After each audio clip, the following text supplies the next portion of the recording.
Muy buenos días, estudiantes. En esta mañana vamos a abordar el tema del derecho germánico. El derecho germánico fue un conjunto de normas por las que se regían los pueblos germánicos que invadieron el imperio de Roma, el imperio de Occidente. No poseían un código legislativo, por lo que se regían bajo el derecho consuetudinario. Sin embargo, tras el contacto con la forma de vida romana, surgieron algunos códigos de leyes promulgados por los reyes, como es el caso del Código Eurico. La organización social, vemos que los hermanos, antes de entrar en contacto con el mundo romano, eran pueblos primitivos que vivían en tribus vinculados solo por el culto y la sangre. La población se estructuraba en hombres libres y siervos, y la nobleza como clase social dominante gozaba de la más alta consideración.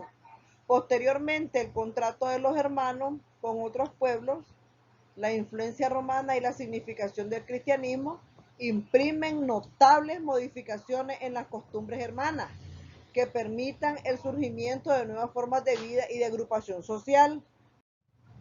La nobleza, representada por los señores que con el reparto de las tierras se convierten en grandes latifundistas y en consecuencia adquieren un gran poder político y social. Los colonos libres cultivaban la tierra mediante contrato con sus propietarios. Los siervos de la gleba eran hombres adscritos perpetua y hereditariamente a la tierra, es decir, un esclavo afecto a una heredad que no se desligaba de ella al cambiar de dueño.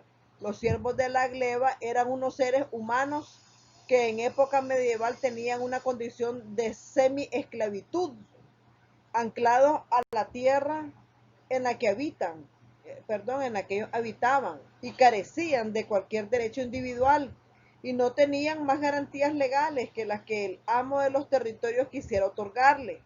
No tenían derecho, eran parte del territorio. En cuanto a los esclavos y a los libertos, el sistema fue severo para las clases necesitadas, pues solo una parte de ellos logró salir de esta forma de esclavitud que fueron los vasallos más fuertes que recibieron tierra, un beneficio o un feudo a cambio del servicio militar.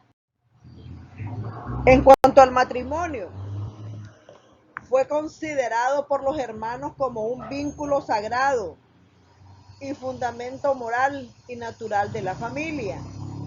El matrimonio era monógamo, pero era admitido tener una segunda mujer. El matrimonio se celebraba mediante un pacto de compra entre el novio y su cipe, y la novia y su cipe. El marido es el que dota a la mujer de bueyes y armas como forma de pago.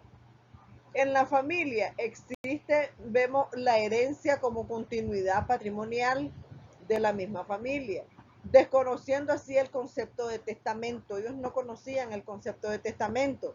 Y la disolución del matrimonio en un principio se hace por repudio del hombre a la mujer. Luego se disuelve por mutuo consentimiento. Posteriormente, la Iglesia introduce el sacramento del matrimonio, que lo hace eterno e indispensable solo con la muerte. La familia germánica, entonces, en su significación social, es considerada como una íntima comunidad moral con caracteres jurídicos y políticos. La familia es el organismo que agrupa el total de los parientes de sangre de una persona. La familia germánica también fue considerada como la asociación de paz más antigua. Era el grupo amplio de parientes que se encontraban unidos por lazos de sangre. La CIPE es el núcleo tanto del régimen político como jurídico privado de los hermanos. Eso significaba la CIPE. En cuanto a la propiedad, en los primeros tiempos no existió la propiedad privada, sino que era una propiedad colectiva. La evolución de la propiedad entre los hermanos se caracteriza por el tránsito de la propiedad colectiva a la propiedad familiar. Las fuentes sorteadas entre familias de cada año. En esta transición es probable que las tierras atribuidas a cada cipe fuesen fijándose poco a poco en manos de estas, estableciéndose de ese modo una propiedad familiar integrada por una casa y su terreno, los utensilios de trabajo, el huerto o un jardín. Posteriormente, como consecuencia de las conquistas y la sedentarización, nace entonces la propiedad privada, es decir, el dominio sobre una porción de suelo que recibe el nombre de alodio, que era propiedad alodial.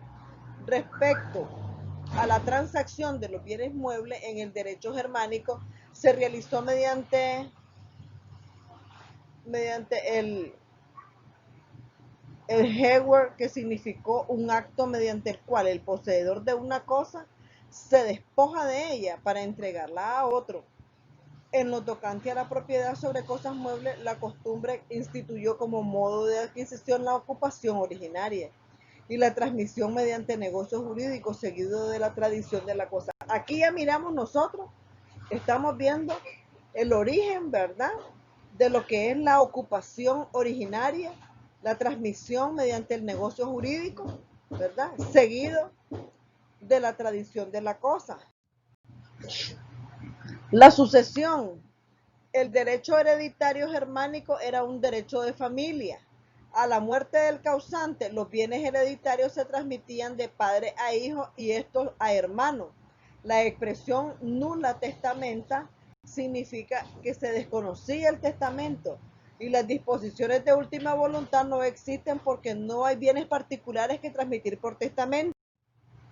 Entonces, regía el principio Dios y no el hombre hace al heredero, propio de la sucesión intestada, fundamentada en vínculos de sangre y de familia. Entonces, la partición tenía lugar 30 días después de la muerte del causante.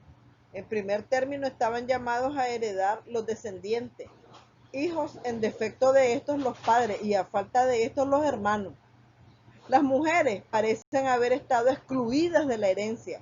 A lo sumo podían obtener un usufructo acordado de manera graciosa, pero no como un derecho. Sin embargo, sí tenían el derecho de ser mantenidas en la casa y al dotalicium, al contraer matrimonio. Entonces, la ley germánica reconocía una distinción entre personas libres y no libres. Solo los primeros, es decir, las personas libres, tenían capacidad legal y estaban subdivididos en nobles y hombres libres. Los nobles disfrutaban de una mayor participación en la distribución de la tierra. Fueron elegidos preferentemente para cargos públicos y estaban protegidos por una mayor compensación monetaria. Si resultaban lesionados ciertos hermanos occidental, las tribus reconocían un estado intermedio de personas medio libres, ¿verdad?, que podían realizar transacciones legales y casarse, pero no tenían derechos políticos.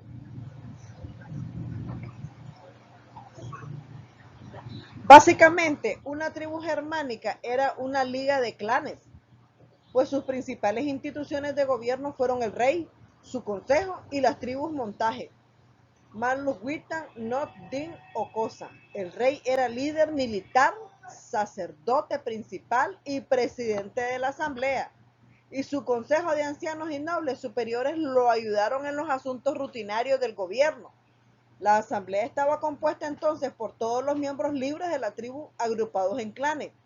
Eligió reyes, eligió reyes, declaró la guerra. Estamos hablando de un personaje. Declaró la guerra y prohibió a los hombres libres y en general controla la membresía de la tribu mediante la supervisión de la manumisión de esclavos, la emancipación de los menores y la adopción de extraños. Es decir, tenía un control ya, ¿verdad?, sobre la emancipación de estos esclavos, sobre la emancipación, la manumisión de los esclavos, que es la liberación de los esclavos, la emancipación de los menores y la adopción de extraños. La institución social dominante fue el cip, un término que significa tanto un clan, la familia extendida compuesta de todos los relacionados por sangre, aunque sea de forma remota y sujeto a un jefe de clan, y también una familia o familia angosta, cuyos miembros estaban bajo el mando o tutela del jefe de familia. Un niño permaneció en el mundo de su padre hasta que se emancipó al alcanzar la madurez física. Una niña permaneció hasta que se casó cuando pasó al mundo de su esposo. El matrimonio comúnmente tomó la forma de la venta de la novia o su novio por un precio, que se convirtió en un fondo que tenía el marido para el beneficio de la esposa. Un esposo podría divorciarse de su esposa a voluntad, pero corría el riesgo de ser penalizado financieramente. Entonces, las características de esta época germánica, los grupos sociales estaban asentados por tribus o aldeas, es decir, estaban mezcladas las razas. Ellos tenían un jefe que autogobernaba en la aldea y a su vez ellos tenían un rey que era considerado como un dios. Entonces, la Asamblea Popular también estaba formada por los hombres libres. Mantenían el conservadurismo en las formas y mantenían el mismo pensar entre todos. Hacían predominar sus ideales como fuentes de protección y entonces a los grupos más pobres. Poseían también legislaciones propias que eran divididas en dos grupos. En el grupo franco sobresalía la ley salica y la ley ripuaria. Por otra parte, en el grupo suevo sobresalieron la ley Alamanorum de los alemanes y la ley Beauvarium de los bárbaros.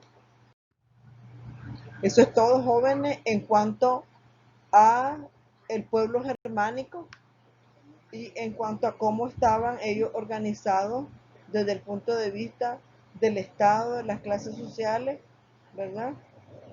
Y en cuanto al derecho. Muy buenos días.